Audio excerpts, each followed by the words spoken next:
ស្និកជនខេនស្បើក idol គុនខ្មែរគូឯកមួយគូទៀតហើយដែលជាជំនួបគ្នារវាងកីឡាករកម្ពុជានេះលងឡាខុនប៉ូឡាបតពិសោធន៍ទាំងក្នុងស្រុកនិងក្រៅស្រុកធ្វើបានល្អជាបន្តបន្ទាប់កម្មវិធីប្រកួតគុនខ្មែរក៏វាយកម្មវិធីក្លេក៏វាយថាមានគ្រប់ទម្រង់MMA បាទបតពិសោធន៍ច្រើនណាស់បងប្អូនលើកនេះបានប៉ះជាមួយនឹងកីឡាករមកពីប្រទេសថៃរឹតអាចារ៉ាឬក៏ឈឺម៉ៃឈឺอะไรណាសុភชัยครับសុភชัยធ្លាប់ជួបគ្នាទេអត់ដែរបងធ្លាប់ឃើញគេវាយទេធ្លាប់ឃើញគាត់គួតច្រើនជាមួយកីឡាករល្អស្រុកខ្មែរយើងអាយ៉ា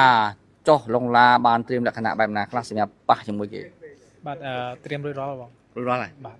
អាចបង្ហើបខ្លះទេថាយុទ្ធសាស្ត្រយើងមានតែធ្វើឲ្យយើងអាចទទួលជ័យជំនះបានបែបណាបង្ហើបប្រហែលបង្ហើបព្រោះវាយគ្នាណាបាទតែដឹងថាមានសង្ឃឹមច្រើនជាងអស់សង្ឃឹមបាទឥឡូវនេះបើមិនវែងឆ្ងាយច្រើនទេមើលបច្ចុប្បន្ននៅជាមួយនឹង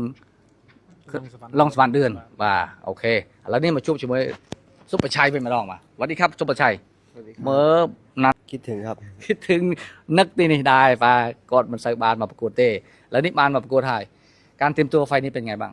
ก็ซ้อมมา2 อาทิตย์ครับผมก็เตรียมตัวมาดีครับពីអាទិត្យពេញ 100% ហើយសម្រាប់ការត្រៀមខ្លួនសម្រាប់កីឡាករលំដាប់នេះเขาบอกว่าเขาก็ไม่พูดอะไรมากเขาบอกมีความหวังสูงที่จะเอาชนะเราได้ตอนนี้เราว่ายังไงก็ดูกันบนเวทีครับผ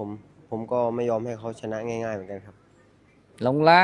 ផ្ដល់ក្តីសង្ឃឹមខ្ពស់ក្នុងការប្រកួតចុះយើងគិតបែបម៉េចគេថាគិតមិនក៏គិតទៅសំខាន់ការប្រកួតនៅលើសង្វៀនព្រោះខ្ញុំមិនអាចឲ្យយកជ័យជំនះពីខ្ញុំទៅងាយៗទេអាយ៉ាคนที่ไหนนะคนบุรีรัมย์ครับអ្នកบุรีรัมย์បាទរឹតអាចារ្យអ្នកបុរីรัมย์និយាយខ្មែរไม่ได้ครับมันបានខ្មែរទេបាទតែฟังรู้เรื่องไหมไม่รู้ไม่เข้าใจแต่รู้เรื่องไม่รู้បាទអ្នកបុរីรัมย์មិនស្បិតអីគាត់នៅក្នុងប្លុកដែលបាទប្រើប្រាស់ភាសានិងរៃធរខ្មែរយើងច្រើនមែនប៉ុន្តែមានយុវជនជំនាន់ក្រោយក៏អត់បានចេះភាសាខ្មែរយើងដែរបាទទស្សនិកជនជាទីមេត្រីឥឡូវនេះអ្នកទាំងពីរបានតាំងចិត្តហើយបានបង្ហាញពីឆន្ទៈនៃការត្រៀមខ្លួនហើយថ្ងៃសៅរ៍នេះវេលាម៉ោង 8 យប់តទៅអ្នកណាជាអ្នកបានទទួលជ័យជំនះសូមកុំភ្លេចរងចាំតាមដានទស្សនានិងលើកទឹកចិត្តដល់កីឡាករទាំងពីរផងក្នុងកម្មវិធី Gensburg Idol គុនខ្មែរម៉ោង 8 យប់តទៅ